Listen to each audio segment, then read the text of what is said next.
Sinbad, unbeknownst to him, is a miracle child who was born in Parthevia to an ex-soldier named Badr and his wife. They live in an ancient world that is riddled with war and politics to control who rules over the entire continent. What is this Game of Thrones? When Sinbad was born, a meteor shower was seen all over the world, which was considered a sign that he was destined to do great things. His father named him Sinbad and prophesied that one day he would become the best seafarer that the world has ever seen, and the entire world would know his name. Fast forward a couple of years, and now Badr, who is a war hero, has left the ways of war and has turned towards pacifism as he has seen countless horrors inflicted because of war. All he wants to do now is live with his family, catch his fish, grow his crop, and relax for the rest of his life. He goes on to the sea, but it turns out that little Sinbad ended up getting on the boat without Badr noticing. Wow, is this guy seriously one of the best soldiers in his army? And he wasn't able to sense the presence of a kid. The enemies must be really crap at this game. He gets worried because the sea is a dangerous place, especially for a 2-year-old. So he decides to make his way back to the coast as soon as he catches a couple of fish. On his way back, however, disaster strikes and a storm rolls up. Amidst the clashing thunder and strong gusts of wind, Badr is fighting tooth and nail to stay afloat. But suddenly Sinbad looks at him and points in a direction, telling him to steer that way. Badr, who wanted to go the opposite way, decides to listen to a kid. Because why not? And surprisingly, they end up escaping the storm. Is this guy for real? A 2-year-old has better navigation skills than him. Take notes, guys. The next time you are driving, hand the GPS to the youngest kid in your car, and you will be just fine. 2 years have passed since, and little Sinbad is 4 years old now. He waits for his father on the beach every single day while he goes over and catches fish in the sea. Sinbad is really fascinated by water and keeps asking his dad to take him alongside. But his dad refuses, saying that he will teach Sinbad everything when he gets a bit older. Their father-son Dua sits down on the beach and starts having their amazing lunch when a bunch of people roll up to them and start trash-talking Badr, telling him that he is a traitor for refusing to go to war and that he is a trash person for not helping his country out in its time of need. Badr straight up refuses as he claims that he doesn't want to participate in any pointless bloodshed. But one of the rowdy men in the crowd grabs his collar and starts insulting him. Soon enough, they start beating him up, and he doesn't even defend himself before getting knocked out cold. He wakes up after a couple of hours to see a teary Sinbad looking at him.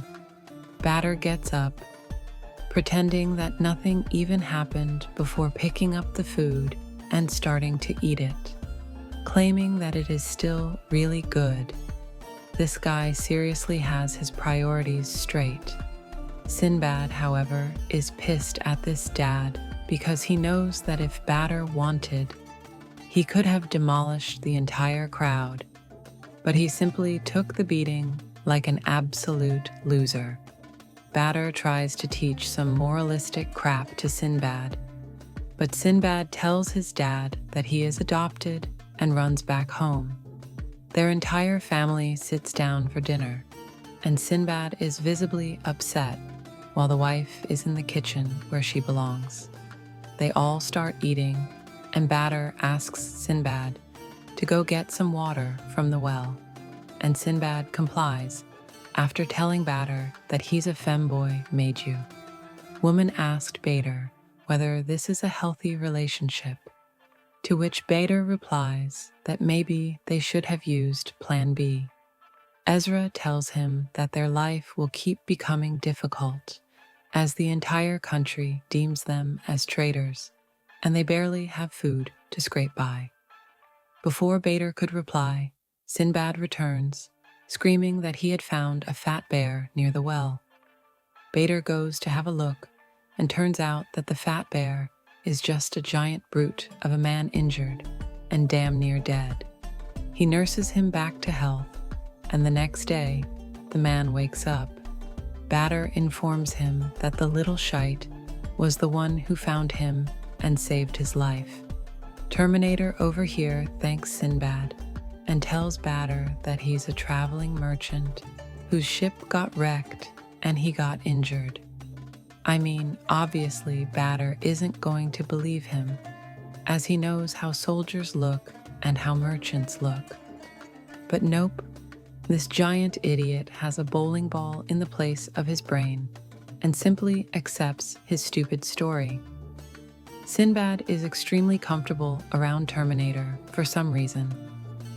Kiwi looks like a bulldozer, and you literally met him yesterday. Sinbad, however, doesn't care and tries to start a discussion about race.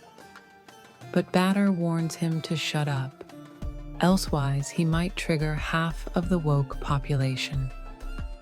T-800 over here tells Sinbad that there are a bunch of people outside this continent who have different hair color and skin color, and there is no discrimination in this world. Everyone lives with each other peacefully, and unicorns are a real thing. Sinbad gets really hooked on the idea of exploring the world and maybe trading some slaves. I don't know. Ezra tells Badr that he should tell Terminator to find a new place to live, as they don't even have enough food for themselves.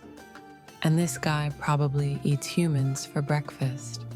After listening to his wife's sage advice, Badr decides to do the most sensible things, which was going against anything and everything his wife said, and inviting Terminator to stay at their house for as long as he wanted. I swear to God that this man lost one leg and all of his brain in the war. Terminator slowly starts becoming good friends with Sinbad, telling him bedtime stories about continents far and wide, places he went to, people he met, slaves he purchased, cotton fields he owns, etc.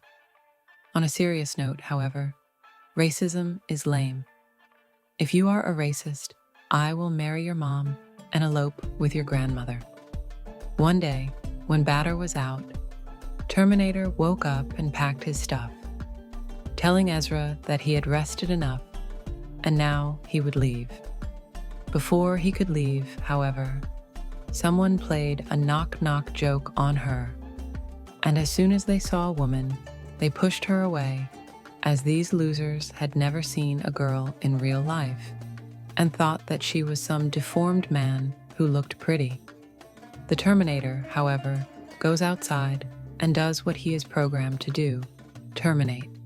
Ezra starts screaming like a little girl, which wakes Sinbad up, and when he comes out, he sees the Terminator standing with a sword in his hand and blood on the floor with dead soldiers around him.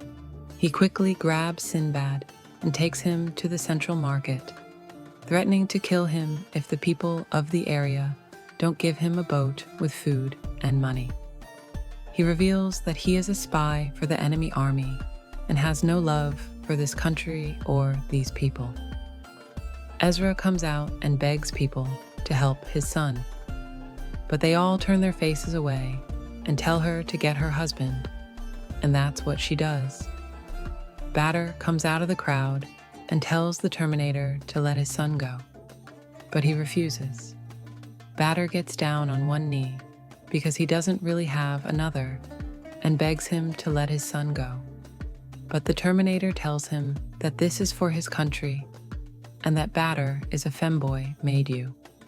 This makes Badr mad, and he rushes towards him with a sword, and within the blink of an eye, stabs him in the heart, killing him on the spot. The next day, however, Badr is taken away by the guards for harboring a spy in his house. A few days later, he is brought back from the jail cell, and he looks like he has been tortured. He is drafted into the war again and sent to the front lines, leaving Ezra and Sinbad to defend themselves. A couple of months later, the news of his death arrives, and in a casket he returns his sword, which is handed over to Sinbad. 10 years have passed since that incident. Now Sinbad is a grown man ready to take on the world and make sure that his dad didn't die in vain. Between the two empires, there is a dungeon said to have power beyond human knowledge. It is a place that both the Parthevian Empire and the Rime Empire have tried to conquer to win the war. Both have been unsuccessful, as anyone who goes inside the dungeon never returns. In a city called Kantassia, a merchant's wagon is stopped by a group of ex-military men who try to steal from them. They are quickly defeated by Sinbad. The merchants offer him supplies in return for saving him. In the back of the wagon, they find a traveler named Yunin, hiding in some baskets with some fruits. He takes Yunin back to his home and offers him a place to stay, which he accepts. In the village, he is loved by all and helps them care for the village. Yunin is greatly moved by his kindness towards everyone around him, especially his mother, who has fallen ill after the death of Badr. That mega group of soldiers, along with their commander Dragal, make their way towards Tyson to bring in Sinbad, who has been avoiding his drafting for war. The next day, before Sinbad leaves for work, he tells Unan that he can stay for as long as he likes, who in turn tells him that he will continue on his journey after he makes a tour of the village. After he leaves, Ezra tells Unan all about her son, how he has grown to be just like his father and loves his family with the same passion. She tells him how her husband believed that Sinbad had the power to change destiny. She tells him that she feels that she is holding him back from his true calling. She asks him to guide Sinbad, as he has more experience as a traveler than she does. A one comes and tells the two that Sinbad has been captured by some military soldiers. Dragal orders him to join the military. He refuses and tells them that they are not tools for him, and that he will not join the war of his claim. The lives of his father and many other village men, the people of the village agree with him. The commander doesn't back down and threatens him, and if he doesn't join the military, both he and his mother will be killed for treason. Later, he explains to Yunin that joining a military means being sent to the dungeon, which is basically a death sentence, and for him not during the military means being killed. As well, he explains that he can't die yet, as he has to care for his mother and everyone else in the village. This never-ending war has left his empire in ruins, and he wants to make it better. Yuna tells him that you should go to the tower. If the empire is really ruined, then he should gain the power of the dungeon to become Kama and save the empire of the world. With his own hands, he tells him to accept his fate and obtain the power of a king. After telling him this, he disappears. Sinbad accepts his words and decides to go into the tower, but he cannot talk to his mother about it. His mother, already suspecting his decision, gives him his father's sword to take with him. She tells him that he has finally found his calling and that she doesn't want to hold him back outside the dungeon. Driver's getting ready to go in with his army, But before he can do so, Sinbad arrives and announces in front of the military that he will take the power of the dungeon for himself to save the empire and change the world. Leaving the military behind him, he runs into the dungeon. Inside the dungeon are the ruins of a beautiful city that have been taken over by dragons. Sinbad is in awe as he looks at the wonderful scene around him, and then suddenly he hears the cries of men. Dravel's army is being attacked by dragons, and all of them are killed. Is fighting dragon who drives him towards a ledge and almost kills him, but he is saved by Sinbad, and the two escape together. They are arguing when the king of dragons flies over them.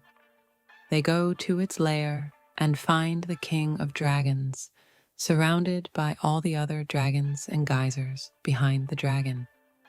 As a door, Drago suggests using Sinbad as a decoy. Who refuses, he asks him how many soldiers must have been sacrificed here by their comrades before.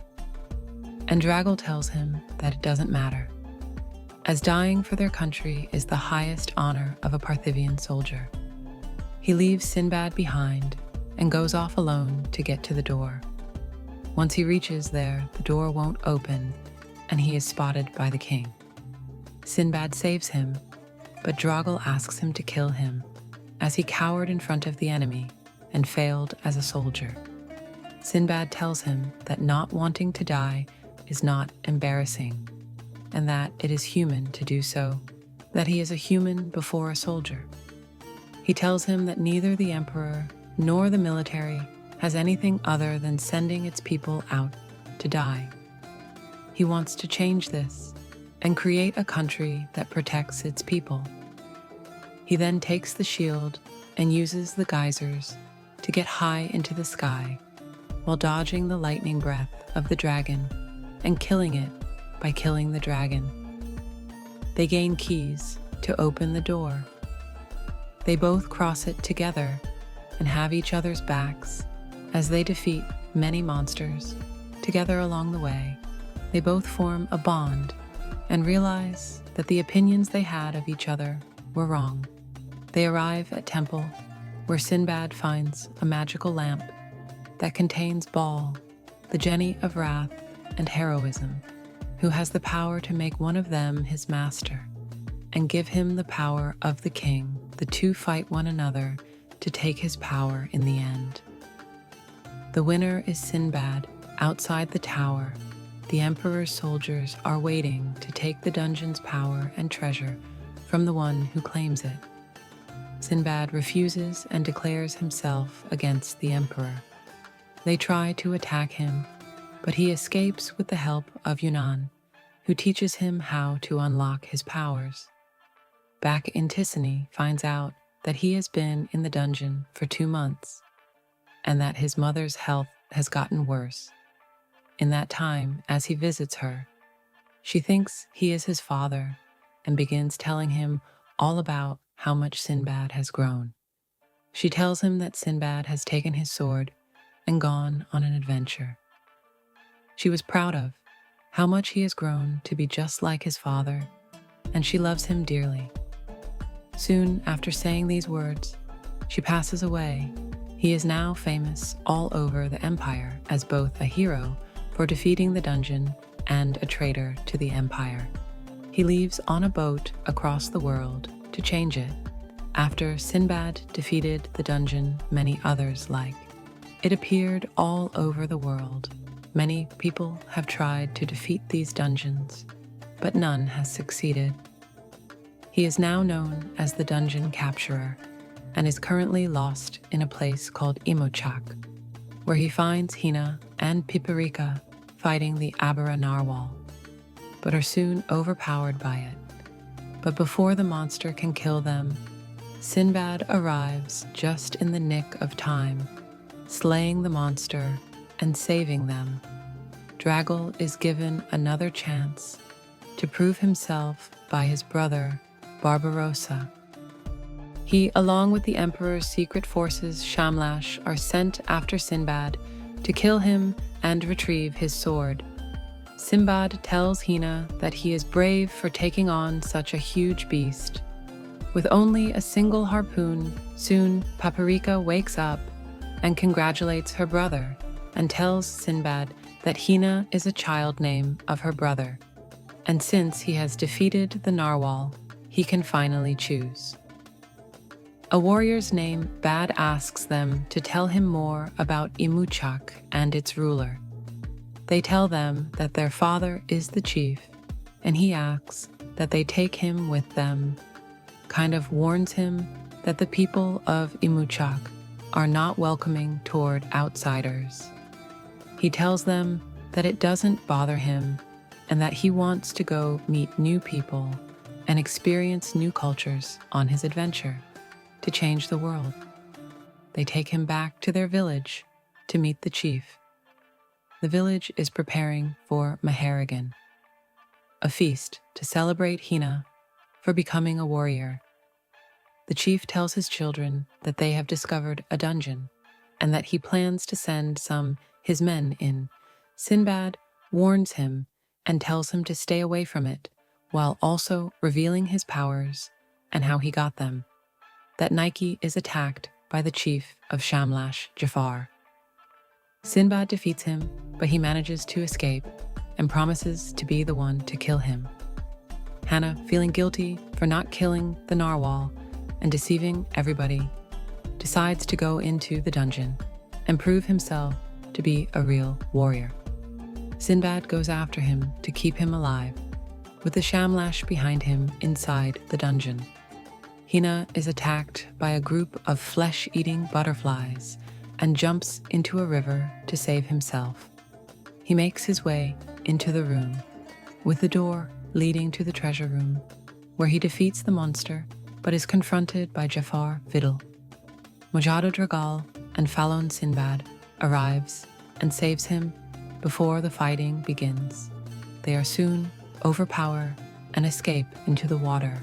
The water is frozen by Falon, and they are barely able to escape before going inside. The door Falon gives the member of Sham Lash some healing potions. Dragal is suspicious of the potion, but doesn't comment on it. Inside the temple, Drybo summons the Jenny known as Valafor. He reveals Falon to be a witch and banishes her from the dungeon, with only a doll left behind. The witch is revealed to be working for Drago's brother, Barbarossa, who intends to take the king's power for himself. Dragal tries to claim the power of a king, but is deemed unworthy. Soon our hero and Hina also arrive, and Valor tells them that whoever captures Minifork can have his powers. But if they are unable to do so, they will be trapped in the dungeon forever. Everyone tries to capture him on their own, but is unsuccessful. Sinbad tells the others that the only way to capture him is by working together, and to give everyone a fair chance to capture him. He will not participate when the others get suspicious. He tells them that he already has a Jinni. Sinbad ends up tricking the others into helping him catch Metaphor. He tells them that his plan for power is greater than all of their powers combined. Then he reveals his plan to use the power of the king's vessel to create a new country that will change the world. And he asks the others to join him on an adventure around the world before they can give their answer. Jafar and his men are overcome by the power of the Black Rook and turn into a demon battle. Foretells them that the only way to stop the demon from fully forming is to kill all the vessels with the power of Baal. But Sinbad refuses and announces that he will save all his comrades. Sinbad, He-Man, and Drago fight the demon. Drago commands them to defeat. The monsters survive. Balafor disagrees and tells them that the humans that the demon took for its vessel are alive at its chest, and that the only way to defeat him while keeping the others alive is to make a single powerful shot through its center. All three men work together and help give Sinbad a chance to use his powers against the demon as he is about to kill the demon. When the witch Fallon sends one of her manifestations and takes away his sword, through the manifestation, Barbarossa reveals to Draggle that he has been announced dead to the Empire and that he is ashamed to the Drivable family. Dragon loses all hope, but Sinbad refuses to give up. Even as Hina is captured by the demon and he is beaten up badly by it. Hina, inspired by him, escapes from the demon and with the help of Draggle defeated. The fight isn't over as the demon tries to resurrect itself by using the chief as its ideal core. Below 4 tells them that if they defeat the demon, they will kill the boy. Sinbad tries to pull Jafar out of the demon to save him. He has warned that by doing so, he might be killed, but he says that he will do anything to save his comrades. He's transported inside the boy's memories, where Baal tells him that he must talk to him and save him, or else Jafar will fall into darkness and never return